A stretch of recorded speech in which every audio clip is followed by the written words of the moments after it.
ترجمہ تو سب جانتے ہیں، ہر بار بتاتا ہوں، بے شک ہماری نمازیں، ہماری قربانیاں،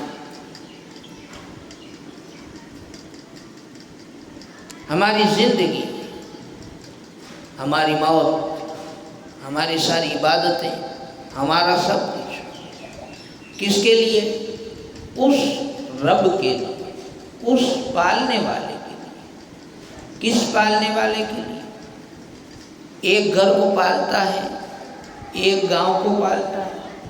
نہیں، جو تمام جہان کو پالنے والا ہے اس کے لیے۔ یہ ترجمہ ہے۔ پتہ چلا ہمارا سب کچھ اور ہم خود بھی اسی کے لیے، سب کچھ اسی کے لیے۔ تو جب سب کچھ اسی کے لیے، اب اچھا مان لیجیے میں نے کہا میرا سب کچھ اس کے لیے، تو آپ میں سے اگر الگ الگ سب کو پوچھوں گا تو ہر کوئی یہی کہے گا نا کہ میرا بھی سب کچھ اسی کے لیے۔ تو پھر ہم سارے مل کر کس کے ہو گئے؟ رب کے ہو گئے۔ اب یہ جتنے پڑھے ہیں یہ ان کے ہیں، ایک جگہ جمع ہیں۔ اگر یہ الگ الگ کے ہوتے تو 10 الگ چلے جاتے، 10 کہیں اور چلے جاتے۔ تو ہم سب تو اللہ کے ہیں۔ ہم سب نے اقرار بھی کر لیا کہ مولا ہم سب اور ہمارا سب کچھ سب تیرے لیے۔ جب ہم سب اور ہمارا سب کچھ اس کے لیے، تو پھر ہم ساروں کو مل کر بھی تو رہنا ہے، ہم ساروں کو مل کر بھی رہنا پڑے گا۔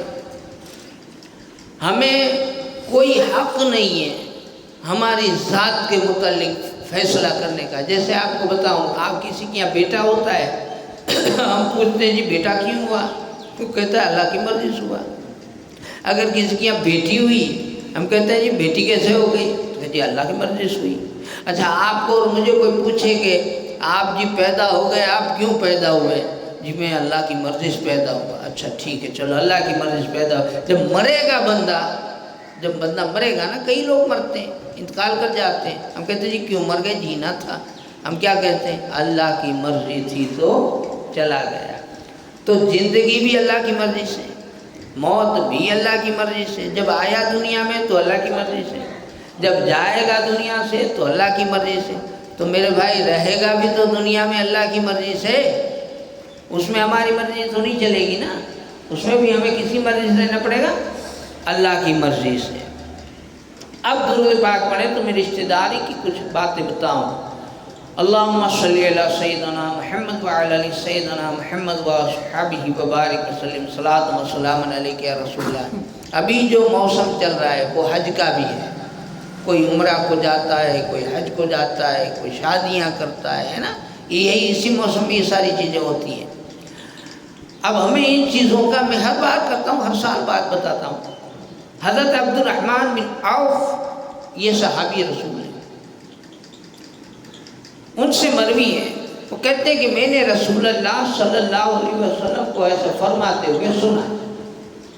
جو یہ بات ہم کو بتا رہا ہے وہ ادھر ادھر کا آدمی نہیں ہے، بہت بڑے صحابی ہیں، اور جس کی بات بتا رہے ہیں وہ بھی کوئی عام نہیں ہے، وہ رسول اللہ ہے۔ وہ سارے نبیوں کے سرور ہیں، جن کے لیے پوری کائنات بنائی، ان سے انہوں نے سنا ہے، اور وہ بات ہم تک پہنچ گئی۔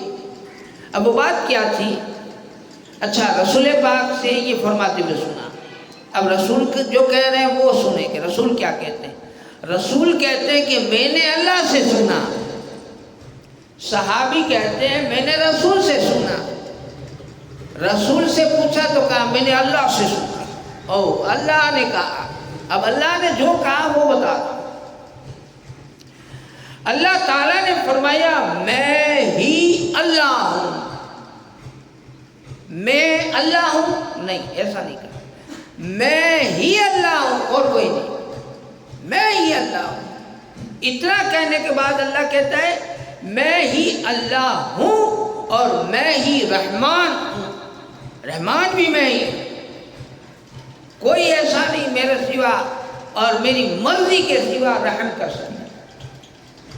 رحم تو اللہ ہی کرتا ہے، ہاں اس کی مرضی ہو اور وہ ہمارے سینوں میں رحم ڈالے تو ہم بھی کرتے ہیں، ورنہ ہم بھی نہیں کرتے، اس کی مرضی نہ ہو، ہے نا۔ اللہ کہتا ہے کہ میں ہی اللہ ہوں اور میں ہی رحمان ہوں۔ اتنا کہنے کے بعد اب ایک چیز بڑی، جو بہت بڑی کوئی چیز ہے نا، کسی چیز کو جب ہمیں سمجھنا کہ وہ کتنی بڑی ہے تو اس کے ساتھ والے کو یا اس کے پیچھے والے کو جب دیکھ لیں تب اندازہ لگتا ہے۔ ابھی اگر ایک ایسے ہی گاڑی لے کر یہاں کھڑا ہو جائے کوئی بندہ سول ڈریس میں، سادے ڈریس میں آ کر کے مونچھیں کو تاؤ دے کے گاڑی لے کے کھڑا رہ جائے تو ہم سوچ میں پڑیں گے کہ کون ہوگا، اور زیادہ دیکھے گا تو ہم میں سے کھڑے ہو جائیں گے کہ بھئی کیا بات ہے، کیا کھڑا ہے، کیا دیکھ رہا ہے۔ لیکن جب اس کے پیچھے 2 گاڑیاں پولیس کی دیکھیں اور اس کا جو مین صاحب ہے وہ آ کر کے بیٹا ادھر آ جاؤ، تب پتہ چلے گا وہ تو اس کا بیٹا ہے، بڑے صاحب کا، تو اس سے پھر ہمارا نظریہ پھر بدل جائے گا، ہے نا، کہ وہ تو صاحب نو چھوکرا جو اس کو کرسی دیں گے۔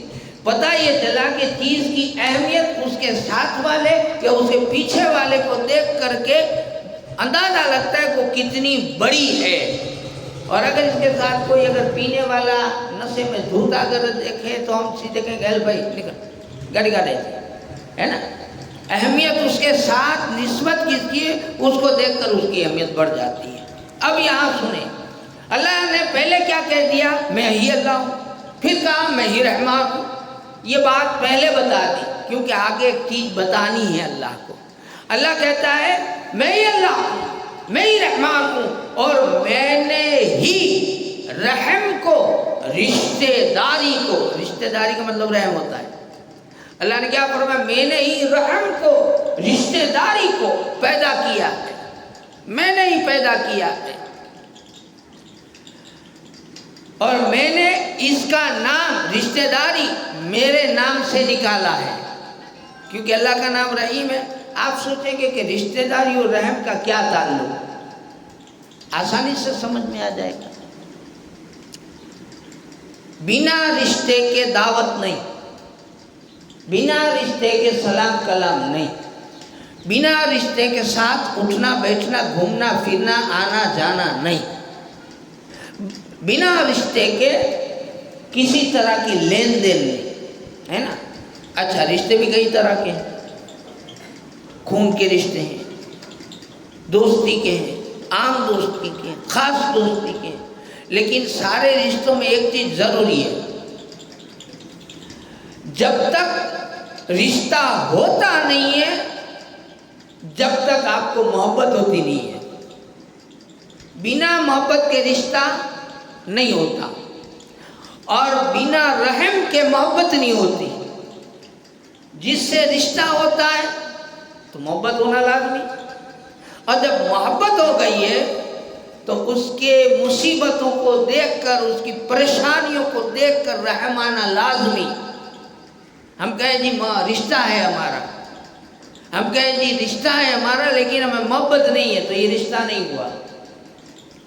رشتہ ہے تو محبت ضروری، اچھا کہیں جی محبت بھی ہے رشتہ بھی ہے لیکن مدد نہیں کریں گے تو رحم نہیں کھایا آپ نے تو بھی غلط، اس کے کاموں میں کام نہیں آیا تو بھی غلط۔ پتہ چلا کہ اللہ یہ کہنا چاہتا ہے کہ اے لوگوں میں ہی اللہ ہوں، میں ہی رحمان ہوں، میں نے اپنے نام سے یہ رشتہ داری پیدا کی ہے تو تم اسے نبھاؤ، ایسے کہ رشتہ رکھو، محبت کے ساتھ رکھو، رحم و کرم کے ساتھ رکھو، ایک دوسرے کی ہیلپ مدد کے ساتھ رکھو، تب یہ رشتہ داری نبھائی جائے گی۔ اچھا اگر نہ رکھیں ایسا تو کیا ہوگا؟ اللہ آگے فرماتا ہے، اللہ فرماتا ہے میں نے ہی اپنے نام سے اس نام کو نکالا ہے۔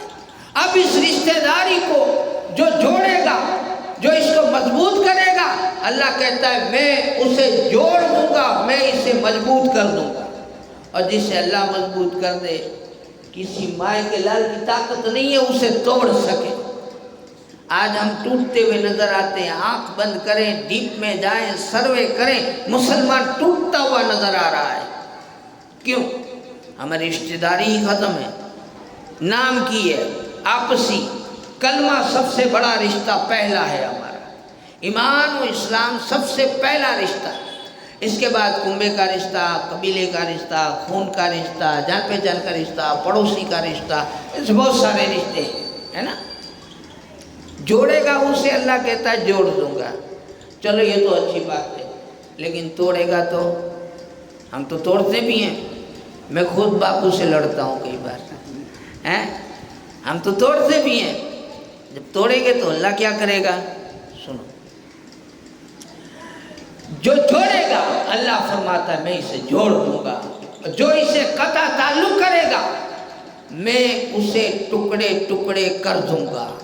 حدیث ترمذی کی میں نے آپ کو سنائی۔ اب اس حدیث سے ہمیں کیا سیکھ ملی؟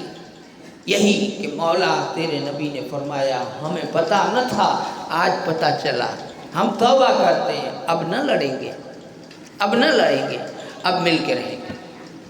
دوسری حدیث سنیں، اللہ کے رسول صلی اللہ علیہ وسلم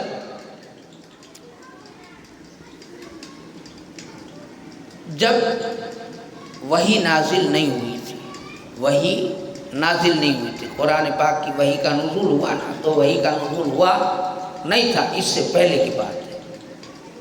آپ جانتے، آپ نے سنا ہوگا کہ سرکار صلی اللہ علیہ وسلم غار میں جا کر کے 3 دن تک آپ گوشہ نشینی اختیار کرتے تھے، بھوکے پیاسے عبادت میں اللہ کی بارگاہ میں سجدے کیا کرتے تھے، دعائیں مانگا کرتے تھے، یہ تو پتہ ہے نا آپ کو، ہے نا؟ تب قرآن نازل نہیں ہوا تھا، قوم کی حالت دیکھ کر کے قوم کا کروں تو کیا کروں؟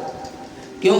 اس لیے کہ ہاتھ نہیں تھے قوم کے، مطلب کہ ہاتھ تھے لیکن نہیں تھے، ایسے تھے، نہ کرنے کے کام جس ہاتھ سے ہو وہ ہاتھ بنا ہاتھ کا کہلاتا ہے۔ تو اسی طرح سے نہ کان، نہ زبان، نہ ناک، نہ آنکھ، نہ پیٹ، نہ پاؤں، کچھ نہیں تھا، سارے محتاج تھے، کچھ بھی نہیں تھا۔ اب یہ رسول چاہتے یہ تھے کہ میں کوئی ایک ایسی دوائی ڈھونڈ لوں کہ ایک ڈوز میں سب کام ہو جائے۔ کہ سب دوا تو الگ الگ ہوتی ہے نا، کہ اگر مان لو کہ یہ کبھی سچی چیز دیکھتا ہی نہیں ہے تو اس کے لیے الگ دوا ہوگی، اور دوسرے کے لیے ایک دوا دوسری کے ساتھ میں نقصان بھی پہنچا سکتی ہے۔ اللہ کے رسول چاہتے تھے کہ میں ایسا کچھ ڈھونڈ لوں کہ جس سے سارے مسئلے حل ہو جائیں، اور اسی لیے پڑے رہتے تھے اللہ کی بارگاہ میں، اور وحی آئی نہیں تھی۔ تب کی بات ہے، کہتے ہیں ام المؤمنین ماں خدیجۃ الکبریٰ، جن پر ہمارے جان و مال، خاندان، سب کچھ قربان۔ آپ جب غار ہیرا میں حضرت جبریل علیہ السلام نے آ کر سرکار صلی اللہ علیہ وسلم کو پہلی وحی سنائی، پہلی وحی سنائی ہے، پڑھیے رب کے نام سے اقرا، ہے نا، پہلی وحی سنائی، اور نبوت کا بوجھ آپ پر ڈال دیا گیا۔ بولے پہلے نبی نہیں تھے، اللہ کے رسول صلی اللہ علیہ وسلم جب کچھ بھی نہیں تھا تب بھی نبی ہیں، جب سے نبی کا نور پیدا ہوا تو نبی اس وقت بنا دیا گیا۔ ہم کہتے کس کا نور پیدا کیا تھا؟ کہا نبی کا، تو بات تو ثابت ہو گئی کہ نبی پہلے ہے نا۔ تو یہ بات کب بنے وہ سب دوسرے لوگ جاتے ہیں، ہم تو جب سے بنے تب سے نبی مانتے ہیں۔ بہرحال یہ جو پہلی وحی آئی اور کام آپ نے شروع کیا، آپ کو کام کرنا، ڈیوٹی پر لگانا شروع کیا، تو نبوت کا بار آپ کے سر پر ڈالا گیا۔ اس کی وجہ سے آپ پر ایک بے چینی طاری ہوئی۔ انسان تو تھے نا، کیونکہ ہم انسان تو مانیں گے ہی مانیں گے، لیکن انسان ایسا مانیں گے کہ کہتے ہیں نا کہ بشر ایسا مانو کہ خیر البشر، یعنی کہ سارے بشروں میں افضل ابو بکر صدیق، ان سے بھی افضل، سب سے افضل، نور بھی ہے بشر بھی ہے، لیکن تقاضا ایک پورا کرنا تھا، دکھانا تھا۔ تو خیر کیا پر بے چینی طاری رہتی تھی۔ جب گھر تشریف لائے اور یہ پورا ماجرا گھر میں بیان کیا، اب جو ماجرا گھر میں بیان ہو رہا ہے کہ بھئی میرے ساتھ ایسا ہوا، تو ماں ام المومنین کیا کہتی ہیں؟ ابھی قرآن کی وحی تو پہلی آئی ہے اور رسول کی پہلی 40 سالہ جو زندگی ہے وہ بیان ہو رہی ہے، قرآن کے بعد والی نہیں، قرآن کے بعد والے، قرآن سے پہلے والی زندگی وہ بیان ہو رہی ہے۔ وہ کیا بیان ہو رہی ہے؟ سرکار کی 40 سال کی زندگی دیکھو کیسی ہے۔ ہم سنی ہے نا بھائی، سنی کسے کہتے ہیں؟ ہم رسول جو کہیں وہ کریں، جو رسول کرے وہ بھی کریں، ہے نا؟ جو رسول کو پسند ہو وہ کام ہم کریں۔ اب رسول کی 40 سال کی زندگی میں کیا مین چیز ہے وہ دیکھو۔ مین چیز ماں بیان کرتی ہے۔ ماں کیا کہتی ہے؟ دھیان سے سنیے۔ جب انہوں نے اپنی بے چینی کے بارے میں بتایا کہ مجھے بے چینی ہو رہی ہے، تو ماں خدیجہ کہتی ہے جیسے ابھی میں ٹینشن میں ہو کر یہاں بیٹھ جاؤں گا کیا کروں نہ آتے، تو تمہیں کہا مجھے زیادہ پڑھوں نے کہا کوئی کا برا کرا ہے، میری جو اچھی اچھی عادتیں ہوں گی وہ آپ بیان کریں گے اور مجھے تھوڑا حوصلہ دیں گے، ہے نا؟ تو اب رسول کو حوصلہ دیا جا رہا ہے، دو جہاں کے تاجدار کو حوصلہ دیا جا رہا ہے، اور دینے والی بھی ماں ہے امت کی۔ سبحان اللہ۔ کیا کہتی ہے؟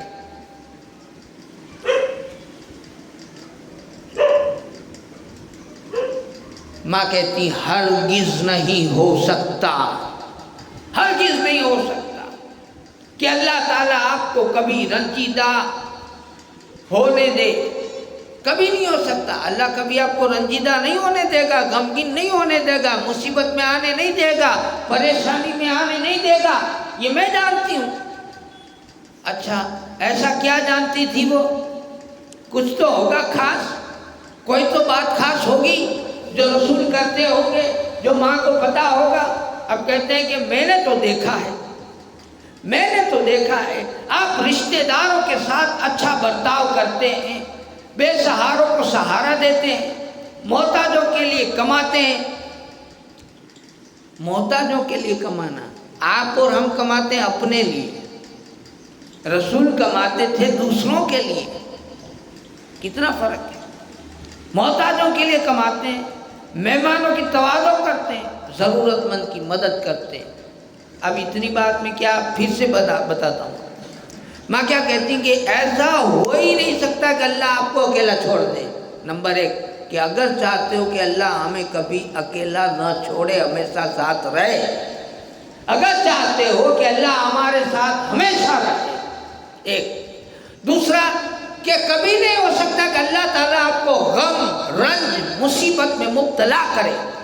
تو پتہ چلا کہ اگر ہم غم میں، مصیبت میں، پریشانی میں پھنسنا نہیں چاہتے تو ایک بہت بڑا کام ہاتھ میں آ رہا ہے۔ ماں بتا رہی ہے، ماں کہتی ہے کہ یہ ساری چیزیں نہیں ہوگی۔ کیوں نہیں ہوگی؟